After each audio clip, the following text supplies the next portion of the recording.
It's completely changed my life, really catapulted my success. If you just do this one thing, you're going to see massive results. I used to think that New Year's resolutions was this magical golden ticket. You found Wonka's last golden ticket. And all I needed to do was write a couple of sentences and I would have everything come true by the end of next year. And I've realized that that's not what actually happens. Setting a New Year's resolution is actually designed to fail, and it's not your fault that you're not where you want to be. And it wasn't until I learned this process that I actually started seeing massive momentum and growth in my life, how to set your goals and actually achieve them. And I've been doing this for a couple years now, and I want to share this process with you so that you can have the same kind of success in accomplishing your goals that I know you really want. If you were thinking about creating a New Year's resolution, stop. Don't do it. It is garbage. Just throw it away in the trash. I feel like I have to warn you though, when you start doing this process regularly, it is going to shift everything for you. It is crazy the kind of results that you're going to get, the kind of success that you're going to see, the kind of growth that you're going to have. When I started this process and got the hang of it, that's when I started seeing massive growth in my life. I was able to find a career that I love. I was able to meet and marry the man of my dreams, started traveling all the time, and actually started multiple businesses. And I'm not like a super organized person. I'm not someone who knew how to set goals in the past. And so if this works for me, I know it's going to work for you if you put it into action and figure out your own style. But I will take you step by step through my process and help you get organized and start planning for your best next new year. Well, the first thing that you're going to need is a notebook. And I like using pen and paper. You can use pencil and paper. And I know you're probably thinking like, oh, why are we going old school? Well, it's scientifically proven that when you write something down, your brain processes it differently. You're able to remember things a lot differently. And we're going to just start writing some things down. The next thing that I do is reflect. I think about what the current year held for me, what positive things did it give me, what negative things did it give me. And I try not to think of it as negatives because I do believe that there's value in every experience that we go through, whether it's positive or negative. And there's always a lesson or there's an experience or there's something that we got out of that. When I think about the current year, I think about everything that I did, even if it was small, to show myself how I've grown and give myself a pat on the back. Good job. Even if you didn't accomplish the things that you wanted to do, if you had set a New Year's resolution, it's still okay. It's still okay. And so give yourself some grace and think about 3 things that you were grateful for the current year. And that's how I like to close out the current year and get prepared to start the next year. Now, my goal for this video is to keep things very simple because, like I said, I'm not a super organized person. I don't like things all complicated with charts and graphs and flow charts. And if you do A, then it leads to B and C, but maybe it leads back to A again. No. I'm not doing any of that. This video is going to be super, super simple. And so the third step that I go through is I think to myself, what do I want my next year's theme to be like? And I just heard it called a theme recently. I like to call it my word of the year. That's what I like to pick, is a word that I want to represent my next year. What is the vibe that you want to have? What is the energy that you want to have for next year? What do you want the whole year to kind of be about if you could sum it up in one word or a couple of words? You know, give yourself some leeway here. But some things that I've done in the past was brave, independent, balanced, abundant. Last year, well, this current year, my word was elevate. I wanted everything in my life to elevate. Next year, I want my word to be fitness because that's been on the back burner for a while. And I've finally gotten to a place where I'm putting myself as a priority. If you're not sure what you want for your word for next year, that's okay. Something that I like to do is think of what's missing in my life that I need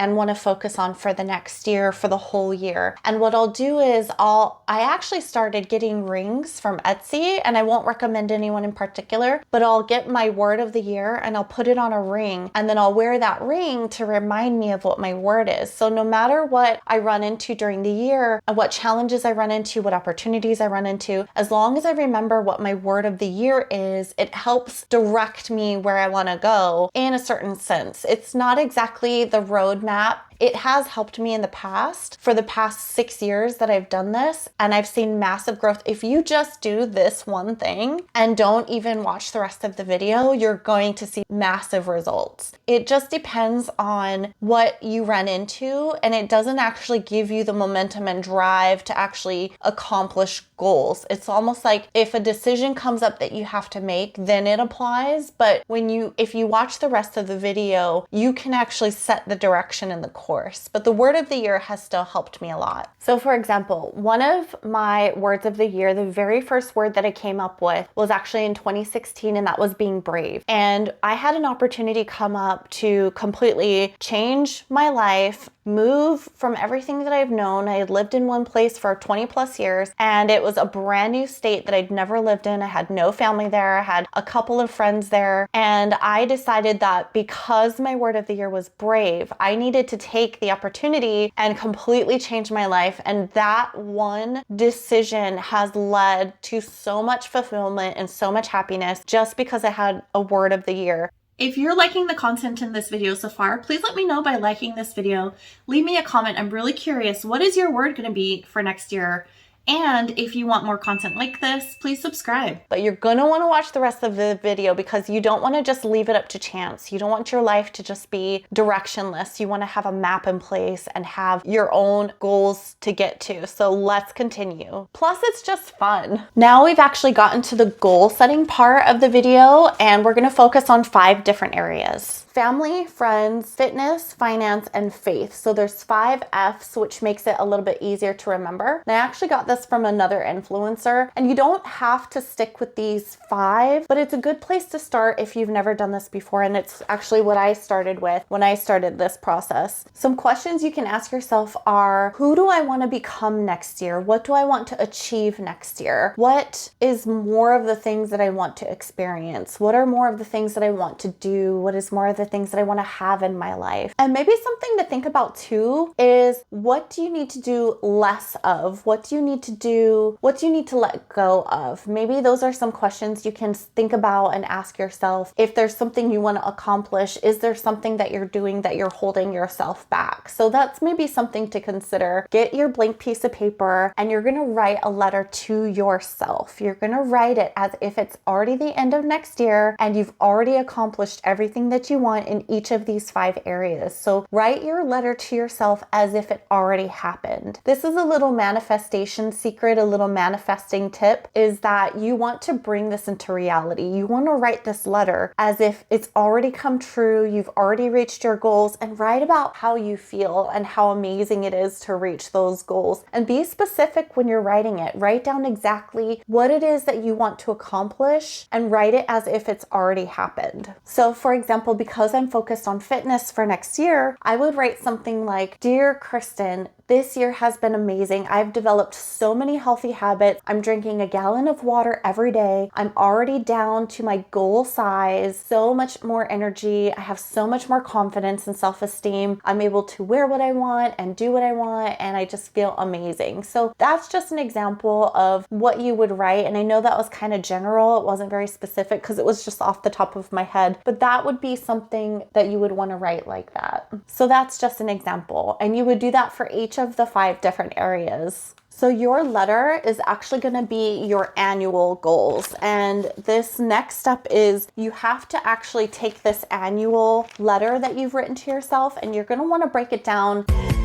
into little tiny baby steps. And this is where the magic happens. So I'll take a little Post-it or a little small piece of paper, and I'll write down what my quarterly goals are on this piece of paper. So if my goal is fitness and I need to lose 12 dress sizes, for example, if I break that down per month, I need to lose 3 dress sizes. And then that's going to be my fitness goal for quarter 1. And then you're going to want to break that quarterly goal down into a monthly goal. So what do you have to do every single month in order to reach that quarterly goal? And you'll write down the same things for faith and fitness and finance and family. It's a little out of order, but I wrote down each of the 5 areas and I just kind of came up with different ideas. Now, these aren't something that I'm going to do personally. I'll have to take some time to write my own letter, but these are things that I would write down, you know, that I want to lose 3 dress sizes for the quarter. I want to figure out birthdays for the quarter for my family so that I can send cards out so they feel loved and I can plan that in advance. And then have girls' night out once a month for the quarter, save $300 for the quarter for finance. And then I want to have a meditation routine for faith. And you can say, you know, I want to pray every day and have a prayer routine, whatever it might be. And so what I do with the quarterly goals is I'll stick them on a place where I can see it every single day. And so it'll usually be on my monitor, somewhere I can see it. So it's always in my mind first and foremost. We're going to just plan 1 month at a time, and I have my goals written out here that I have for quarter 1, and I'm going to figure out what do I need to do for the month, week, and day to accomplish and work towards my quarterly goals. So I'm going to go ahead and put this on the side because I know that this is what I need to work on, and I'm going to go ahead and go through and add everything that I need to add. So I have my faith here on Sundays. I'm going to meditate for 10 minutes. I have my fitness Monday, Wednesday, and Friday. I'm just going to start walking and keep it easy. For finance, I have 2 paychecks. So I'm going to save $50 each paycheck, and that'll get me to my $100 every month or $300 a quarter. I want to have girls' night 1 night a month. So I have my coffee on this day. Birthday here, there was only 1 birthday for the month, and so everything's here. I like having things physically on a calendar at first so I can space it out and kind of feel out each week because I know what my schedule is. So I wanted to have everything physically here, and then later I'll put it into my phone and put my reminders in electronically, so I'll have it in 2 places. Then at the end of the month, you're going to have a check-in with yourself, and you're going to ask yourself questions like, is this working for me? Is this schedule working for me? Did the coffee work out? Maybe I didn't exercise, and so I have check marks on where I was able to accomplish my goal, and then I have an X where I did not accomplish my goal, and I wrote down why. So I was too tired on Friday, and then I had work meetings on Monday and I didn't exercise. So maybe I need to take that information and better help me plan the next month. And this thing is crazy. It is a salamander, by the way. And then planning the next month, you're going to do this 1 month at a time. So you're not going to start planning February until you finish January because a lot of things can change and you don't want to get ahead of yourself. So this helps build in a lot of flexibility. And so I have my meditation routine here. So now this is starting to become routine. I don't have any birthdays for the month. I have a girls' night for my friends here. And then I have my exercises, and I have more specific exercises written down here. So I'm starting to develop a program for myself, and I have a time frame because maybe in January I was trying to work out at noon and that just wasn't working. So now I'm changing my time frame for this month to see if that works better for me. And then I have my savings on this date and my savings on this date. So that's what you'll do, and you'll do this every single month. And then I have my check-in date at the bottom here. So I'll do the same thing, and I'll write down, how am I progressing towards each of these goals? Am I on track? Do I need to change anything differently? And I'm not going to stress if I don't accomplish these goals in this quarter because life happens, but you're going to make significant progress if you're doing it this way and getting something on a calendar and planning it out. This is your roadmap, and this is what you do every single day, every single week, every single month, every single quarter is going to get you to those annual goals. So at the end of the year, you're going to be really excited that you've done so much. Also, I do want to share, this is my favorite pen. It's a Pilot Dr. Grip. I've used this for years and years and years. It's my favorite pen, and I don't use any other pens. And I'm going to link this in the comments if you want to get one for yourself. It's fantastic. I was actually hoping to use this calendar. I love this calendar. It's a desktop calendar instead of the cheap one, but they were all out of stock. So I'll put a link below. So pretty and simple, and I just love this one. I actually did find my Q1 goals from last year. So I had a bunch of different things on my list, and you can see I've checked off just a couple of things. One of them I got done really early, but there's a bunch of things that I didn't get to do that I just moved over to my next quarter. So don't stress if you aren't getting things done in the time that you want to. Things happen and life happens, and maybe these plans just have to move to another quarter. And you'll be surprised that things that you thought would take a quarter, when I was looking back at some of my old notes, I realized that, wow, I'm actually accomplishing things really quickly. Some things that I thought would only take a month or two, I finished in like the first week or two. So this is what I mean when you have a plan and it's broken down in this way in such a simple manner, you actually get things done so much faster. And like I said, I wanted to keep it simple. I'm not a super organized person, but this process I've been doing for the past couple years now, and I've gotten so much success and results with this process. I think part of the whole trick to this and secret to success is that you're going to actually hang things up and have notes and have visual cues so that you can see your goals every single day. You know exactly what you're going to be working on. You know exactly what you're going to be doing. It's all planned and scheduled and prepared. And then you don't have to think about it. It's already done. And you're going to take your annual goals and you're just going to hang it up again in a place where you can look at it and see it every day and remind yourself what you're working towards. Remind yourself every single day what you're working to accomplish for the end of next year. And it just helps you know exactly what to do. Everything's broken down into goals where you can see it. And I just think that this process has been hugely helpful for me. It's completely changed my life, really catapulted my success, and I wish the same for you too. Happy New Year, friends! I'm so excited for you to plan your next year, and I wish you so much success. I will see you next time.